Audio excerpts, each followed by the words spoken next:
So ito mga idol, magandang gabi at meron ako share sa inyo, no. So meron tayong solar generator dito, so may nag-order sa atin. So order tayo ng generator na without battery, no, kasi lithium yung ilalagay natin na battery. Kasi pag yung may kasamang battery na galing galing supplier ay gel type lang yung nilalagay nila, so which is mas maganda yung life offer, no. So ayan, na 12.8 volts, so ito i-unbox natin to. So, tanggalin ko muna itong mga lock nito. So ayan, bago natin simulan mga lods, baka hindi ka pa nakasubscribe dyan, so ayan, pa-subscribe na. So yung gustong bumili ng ganito at may mabibili naman, so magastos nga lang, so pero laking tulong nito talaga, lalo na sa mga remote area, no. So yung mga hindi abot sa kuryente. So yung panel pala nito, ito so gabi tayo ngayon, so kasi bukas iba na naman. So yan, bifacial, no. So yan yung kasama sa package natin. So malalagyan din natin to ng ng battery protection. Battery protection, I mean ng output protection. So yan, yung voltage current protector, para safety yung generator natin dun sa kanila, para in case kahit i-advise pa natin yung customer, hindi talaga maiwasan na mag-load talaga sila ng mga mabibigat, or susubukan na lang mag-load ng mabigat na load, so kaya it's better na lagyan natin ng ganun para safety yung ating solar generator, at saka hindi sayang yung pera nila. Kasi kung hindi naman sayang ang pera, ayun nga lang, mapapagastos na naman sila kung in case masunog yung ating inverter. So yan, ito tanggalin ko muna yung casing, tignan natin itong pinaka box. Ito na mga lods. So ito kasama sa package natin, may kasama sa package merong 4 na ilaw, na 12 volts. Yan, may mga wires na din. So saktong sakto talaga sa mga walang ilaw na area or bahay, no. So pang maliitang lang ilaw, so malaking tulong na to. Ito dapat yung ipamimigay ng mga vlogger na yung mga tumutulong, kumbaga, yung content nila na tumutulong sila ng mga mahihirap na mga content creator. So dapat ganito yung ibigay nila, kasi malaki din yung balik sa kanila mga lads, di ba? So ito papabuhat natin sa kapatid natin, kasi natin kaya isang kamay lang. Yan, ito Samdon. Ayun, ang ganda, kulay white, ang laki niya. So okay na dong, thank you dong. Ayan, ito yung mukha ng ating solar generator. So Samdon, so without battery ito, at dito isasaksak yung 4 na ilaw, ito. So yan, so yun yung kasamang panel, malaki din, isang piraso, kasi nga 100 EH lang naman yung battery natin. So okay na yun. 200 watts yun mga lods, ito yung specification niya. So naubusan si supplier ng kulay blue, mas maganda kasi yung kulay blue mga lods, kasi MPPT yun siya. Ito kasi siya, ang gamit nila is PWM ata. Ito yung PPT din pala, kala ko is WM nakalagay sa PMW lang, SWN, PMW lang. Ito yung PPT pala, 15 to lakas naman ito. 15 to 440 volts, hindi naman siguro, grabe naman. And then max PV current 40 ampere. So max PV array power ay 560.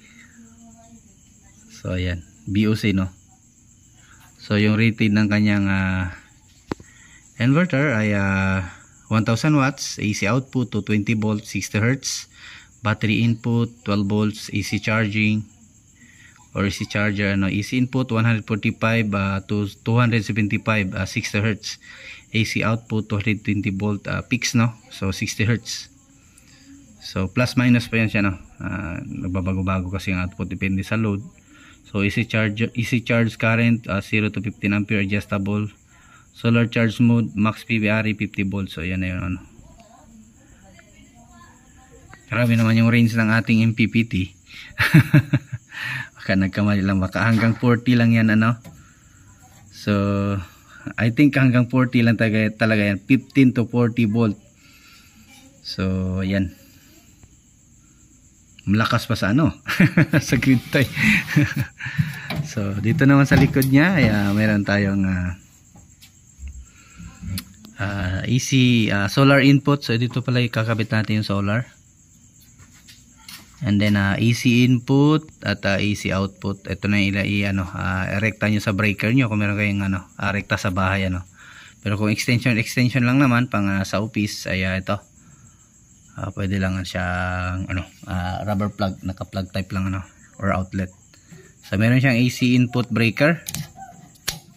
And then AC output breaker. Ito na yung sa output natin. Dito tayo magka-convert ng natin, yung ating voltage current protector. And then sa battery breaker natin ay meron tayong ilang ampere ba to? Wala nakalagay na ampere, 32. I think 32, 63. 63 ampere mga lods. And then 10 ampere yung sa ating AC output. So yan lang yung yun ang basehan 10 ampere ba talaga yan? Ano nakalagay? Wala naman nakalagay. C10 model ata yan. So bahala na, siguro nakano naman yan. So to, open natin to, tignan natin sa loob yung ating pinaka inverter.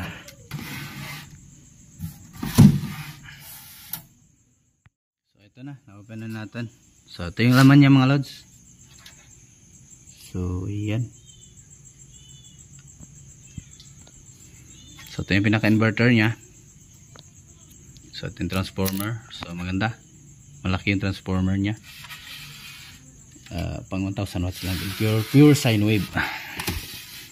So specs ng kanyang transformer ay 12 volts. Ayan, 012. Ayun o. And then ito yung kanyang solar controller. Ano pala to siya talaga? Hindi pala to yung PPT. PW lang no.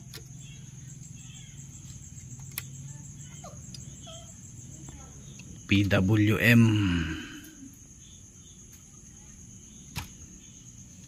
Tama ba yung pagkabigas ko?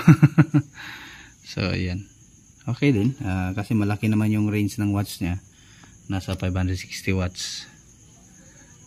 Ayan, pwede na dalawang panel na tig 250 or 200 watts. So yung battery natin, assemble ko na pala, hindi ko na na-video yun. So sasalpak na lang natin yun dito. And then lagyan na natin, puputulin natin to, itong out nya. Itong output, ito dito. Itong isang line puputulin natin. Ang galing sa ating pinaka inverter. Ano ba dito yung kulay na? Itong kulay brown. Itong dalawa, brown at saka blue. Ito kasi itong red ay input yan ito input to ng red, and then itong blue at saka ito yung out. Common lang yung neutral nila.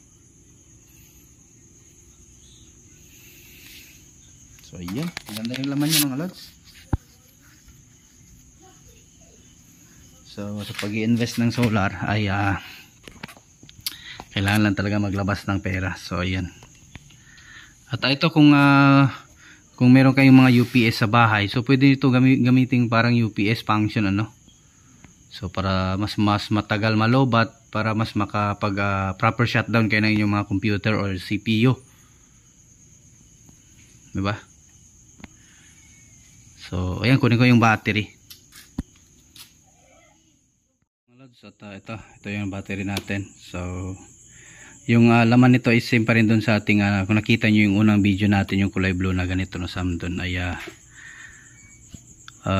prismatic na 100 ampere 3.2 volt type O4 battery So bumili tayo ng case 1,000 plus to, itong case lang mga lods, 1,000 plus. So plus yung ano laman, so kulang-kulang papatak din siya sa ano, sa mga nasa mga 13 ano or 14, kasama na yung ano BMS ano or balancer. So may balancer din to.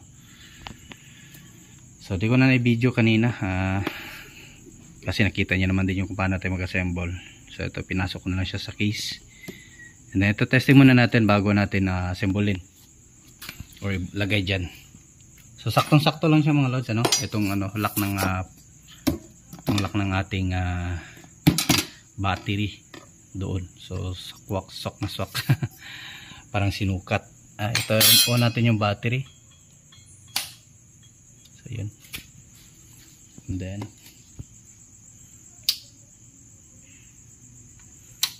yung DC, testing muna natin yung DC natin. Lagyan ko ng ilaw. So ito na, yan, maliwanag na maliwanag mga lods. Then yung ating inverter, i-on natin.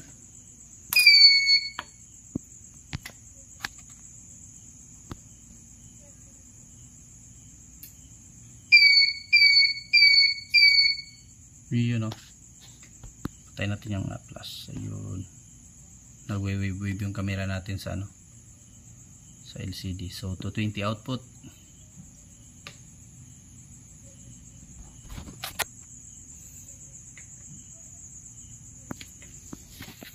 So babasahin natin ang manual ito kung ano yung function ito, kung anong battery natin. So ayan, meron tayong 13.3 battery no, 87%. So kulang ng charge yung battery natin kasi hindi naman talaga as in pag assemble natin ay full charge na agad no.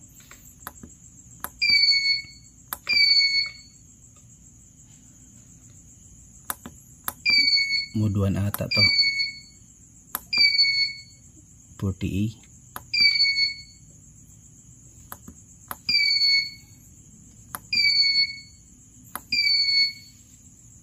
Try natin itong function.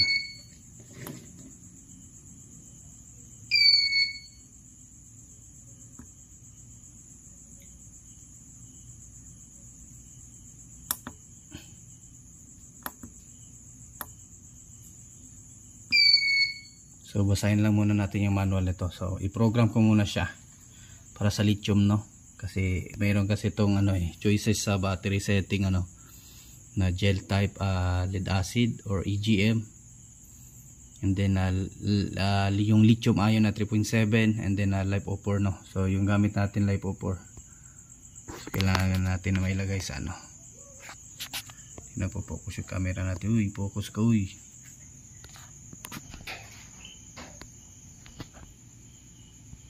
Tagal ng focus. So ito, continue tayo, ipo-program ko muna, then ilalak ko na tong battery natin. So nilagyan ko siya ng ganyan kasi nga ay epoxy 5, hindi ko na pwede i-open, naka epoxy 5 to mga lods. Epoxy 5 yung ginamit ko pang lock sa takip. So lock na talaga, dikit na. So ito, lalagay na natin, then para ma-program na din natin yung ano natin.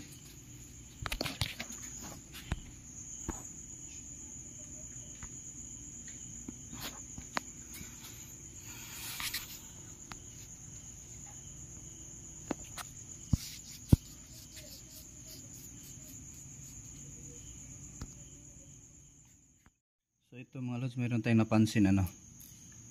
So yung ginamit na battery breaker ay AC breaker ano.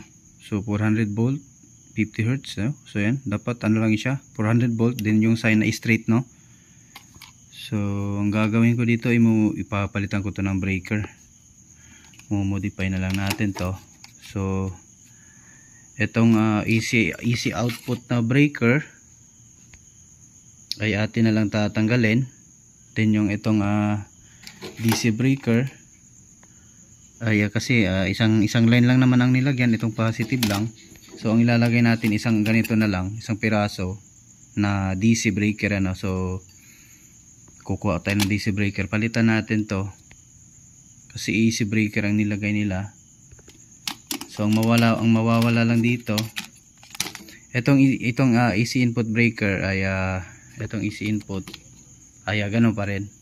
So ipapalit lang natin sa output ay itong ano na, hindi na tayo magbe-breaker kasi ito, pwede naman to i-off dito, may switch naman to. Ito ganyan. So ito na yung magsisilbing breaker niya sa likod. And then itong battery, papalitan natin ng single na ganito para magkasya pa rin dito, no? Para magkasya. So may sisira tayo na isang DC breaker. Kuha muna akong DC breaker. So dapat ganito mga lods, ano? Ito, ayan o, 63A.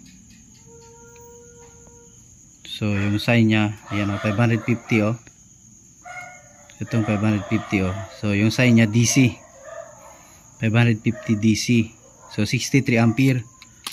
So ito sa kanya AC, no. So kasi nga gawa nga ng sine wave, no, na 400 volt, may hertz pa talaga. So papalitan natin to. Pero isang ano lang kasi useless pa rin, oh. Pinagparallel niya lang. Wala namang nakalagay sa kabila. So ito, tatanggalin ko muna tong isa. Tanggalin ko tong lock. Ayun, oh. Yung lock ng then para maghiwalay ito sila, no? So ito mga lods, natapos na natin, ano. So ayan na yung mukha niya. Ayan. So ito yung sa battery natin, and then ito yung sa output. So automatic yan. Pwede niya lang din i-off dito. Ayan, off. Pati natin yung plus. Ayan, ganyan, off. So ito yung magpo-protect sa output natin para hindi masunog yung ating inverter, ano? On. Yun. So na-program ko na to. Ayan na yung program niya. So sa time on delay 30 seconds, P2 sa recovery time 30 din. Pwede na po yun adjust hanggang 99 seconds. 245 yung high ko. 245 yung high, 235 yung recovery. 180 yung low voltage. 195 yung reconnection time, no. Reconnect ng ating low voltage. 10.3 yung 0.3 seconds yung kanyang action. Then 220 yung output. Then ito na yung sinasabi ko na current protection. So kasi yung breaker natin 48, no, so pwede lang siya setable lang siya, pwede mo lang siya i-adjust into kasi 1000 watts divide by 230 or 220, depende kung naka-fix kayo 220. Ang lalabas po niya na ampere ay 4.5 ampere. So ang nilagay ko is 4.2 lang para may allowance siya na 0.3, no. So para sure ball talaga tayo hindi masusunog yung ating inverter. So yan yung magko-control. Yun yung magko-control mga lods, para sa output. Ayan, di ba? Bago yung pagmumuka. So ayan, pinitas natin yung isang breaker natin.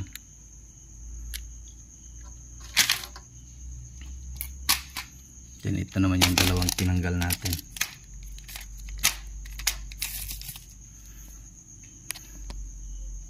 So ito yung sa input, kung maglalagay sila ng input.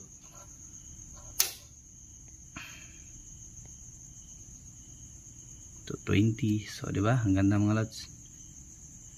So doon na program ko na din. Ito naka-ready na yung para sa ating solar panel. So ganyan na yan siya. Para plug na lang dito sa sa iba pala dulo nito. Nagkapalit. So nandito sa kabila yung mga lods. So palitan ko lang yan. Nagkapalit. Pareho yung nilagay natin. Dito yung puro lalaki yung nailagay natin. Ito yung babae. So eto, continue lang tayo bukas. Ito test natin sa sa washing machine bukas. Then para magamit din natin yung panel, ma-testing din natin dito kung magcha-charge ba yung ating battery. So ayan, continue lang tayo bukas mga lods. Mga lods, good morning. So ito na yung natin, gawa natin. So ito, mas maliwanag kasi araw. Kitang kita di kagabi. Di ko napansin yung oras kagabi mga lods, alas 3 na pala. Alas 3 na pala ng umaga. Kala ko mga alas 10 pa. na ano na kumbaga na ano ko sa paggawa nito. So ito on natin yung breaker ng ating battery. Then power on natin.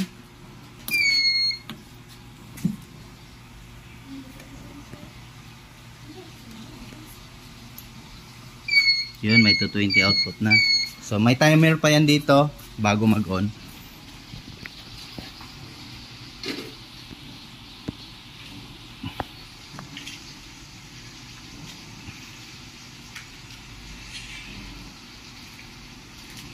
So testing natin to ngayon sa ating washing machine. So hindi pa ako nakatap ng ano ng solar kasi nga ay hindi pa dumating yung wire, hindi pa dineliver ngayon kasi yung delivery. Ayun may 220 output na tayo. So plug natin yung ating washing. Ito washing machine natin na malaki. Yan, 8.5. Mixi na yung wire kasi hinat-ngat ng ano. Dito na natin i-plug. Yan. So tignan natin kung ilang ampere yung washing machine. I-on natin.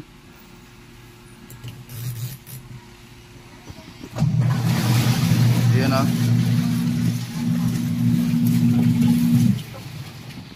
tagal makapokus ng cellphone ko, grabe. Ano ba to?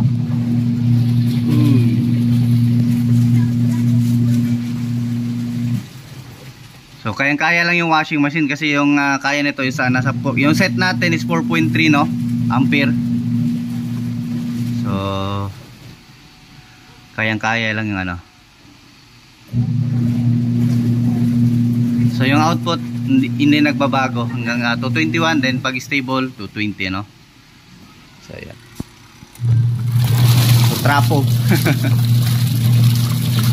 Tinesting lang natin. Ayan. Yung surge current niya ay nasa ano, nasa 2.5 and then babalik siya sa 1 ampere. Ngayon ako yung cellphone ko. Oh my god.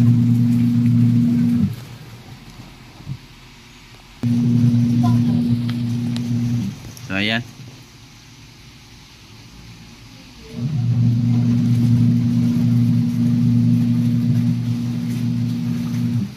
So kayang-kaya lang talaga.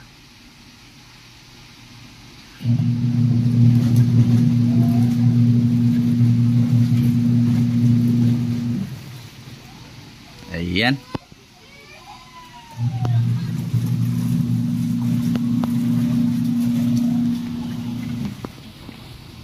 So naka battery mode na pala ang program nito no.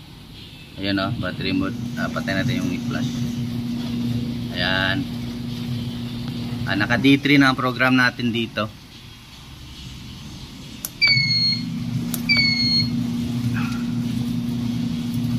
%75% ang battery natin.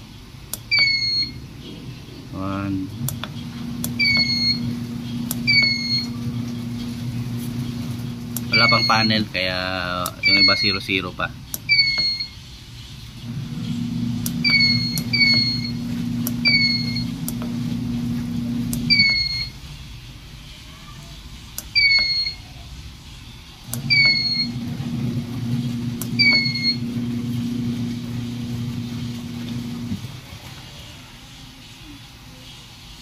So ito lang yung gagawin nyo.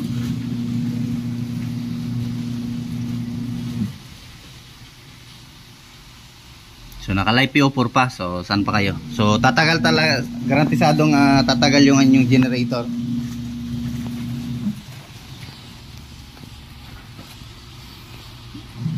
Ayan yung specs niya no.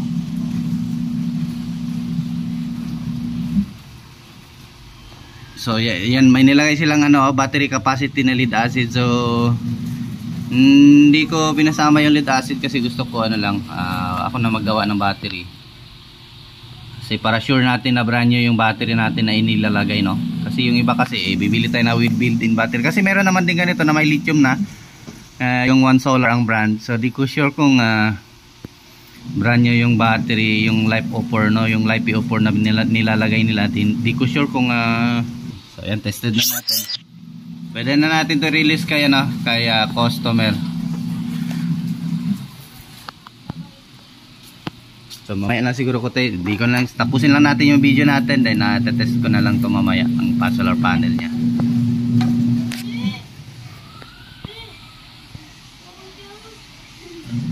So yan, hanggang dito na yung video natin mga lods. So yung ilaw kaya lang yan kasi nga washing nga kaya, yun pang ilaw, no. So ayan, kahit soldering iron 40 to 30 to 20 to 60 watts kaya nito mga lods kung ilalagay nyo sa shop, no.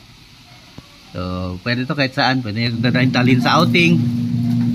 So marami kayong pwedeng paganuhin. So ayan, hanggang dito lang yung video natin at magandang buhay sa ating lahat, ano.